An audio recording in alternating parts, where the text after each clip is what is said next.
Ardelia is both a healer and a damage buffing support that is legitimately amazing in most team comps and most content. It's actually crazy they're giving away this character for free. Today, I'll be teaching you how to play her best teams, how to build her, as well as showing off some of her gameplay. Make sure to subscribe and check me out playing Enfield live at twitch.tv/Rhinne for the launch. Now, let's get started by teaching you how she works. Ardelia's basic attack is nothing to write home about. As a support, you're not going to be on-fielding her anyway. Ardelia's battle skill is her best ability. She hops on a cute pink sheep and then rams it into an enemy. That enemy has corrosion applied to them, she will consume the corrosion and apply both physical and art susceptibility, which increases the damage enemies take from both those respective elements. This is what makes her such a good generalist and support. She can slot into basically every team comp as a character who amps the damage of your team. But what about her healing capabilities I mentioned earlier?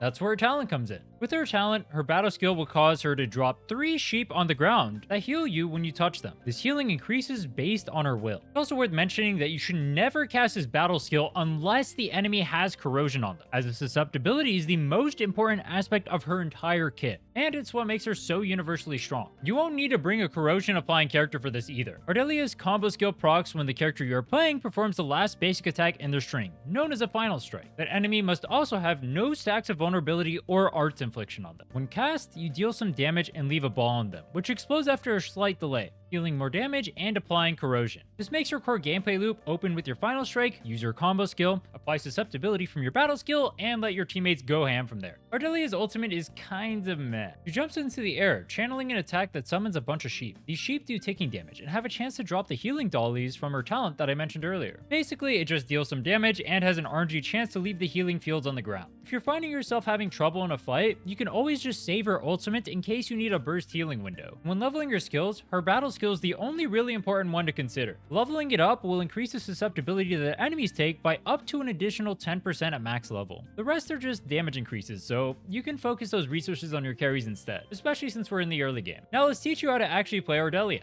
When playing Ardelia, make sure to perform your final strike before applying vulnerability or arts infliction on the enemy. That way, you proc your combo skill. Her combo skill will then apply corrosion, which your battle skill will turn into susceptibility, increasing the damage that enemies take. Remember that your battle skill will light up after your combo skill detonates, letting you know when to cast it for the susceptibility. Basically, it's brain dead. Since her susceptibility lasts 30 seconds, you have a long window to apply your DPS's damage during that time. Since I main Levitain during the beta, I'll just explain how to play her in this team. I'm saving my abilities until my Levitain performs her final strike. Once her final strike goes off and I see the combo indicator from Ardelia, it's my sign that I can start my actions, as Ardelia will apply her susceptibility by the time I get to Levitain's enhanced skill. With Ardelia's combo skill procced, I can now apply heat infliction from Wolfguard, so I cast both his skill and his combo skill, which Levitain then consumes with another final strike, giving her stacks. From here, based on the type of content, I may need more stacks on Levitain, so I just build those up until I get to her enhanced skill. Then, I end up blowing it. From there, we repeat the process. Apply Ardelia's combo before the infliction.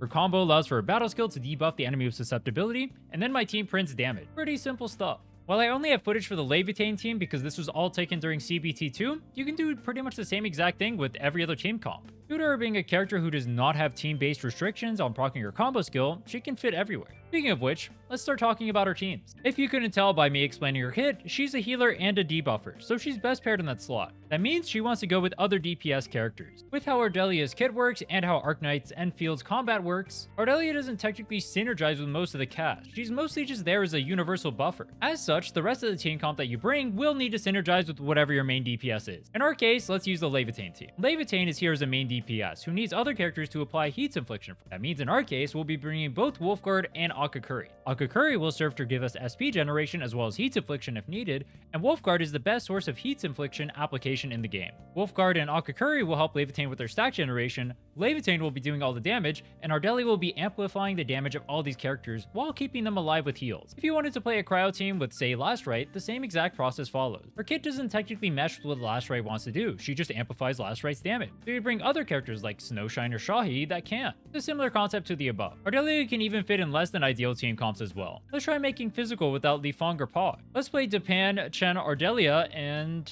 I guess Akakuri? It's not a great team, but let's just roll with it. Japan is here as our main DPS. Chen exists for stack generation for Japan, with Ardelia buffing his damage via applying susceptibility. Akakuri is here to roleplay Pogranichnik at home with his arms cut off, giving your team SP generation so they can apply more vulnerability stack. As long as you have other characters fulfilling the roles needed to synergize within it, Ardelia can always be added to a team for both a healer and a damage amplifier. Now, let's start talking about actually build her. For the launch of the game, Endfield is giving you Ardelia's signature weapon, Dreams of the Starry Beach, for free. Use it. It's literally made for her. After consuming corrosion, it increases the arch damage taken by enemies for 25 seconds. The weapon also provides intellect, which is Ardelia's main stat, and treatment efficiency for the skill issue. I can't relate.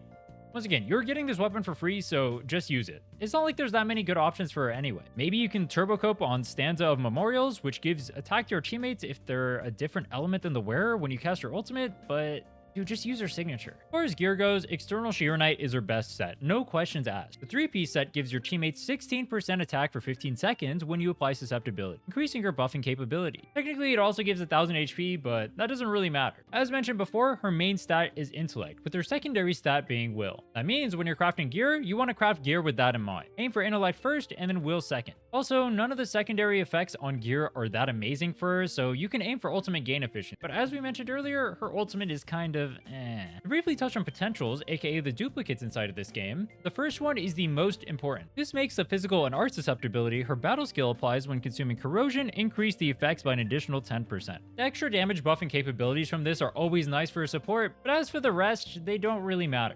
Check out my Levitain and beginner guides right here, subscribe as always, and you can catch me live at Enfield's release at twitch.tv/Rhinne, where you can ask me any questions you want, and watch me speedrun to the endgame.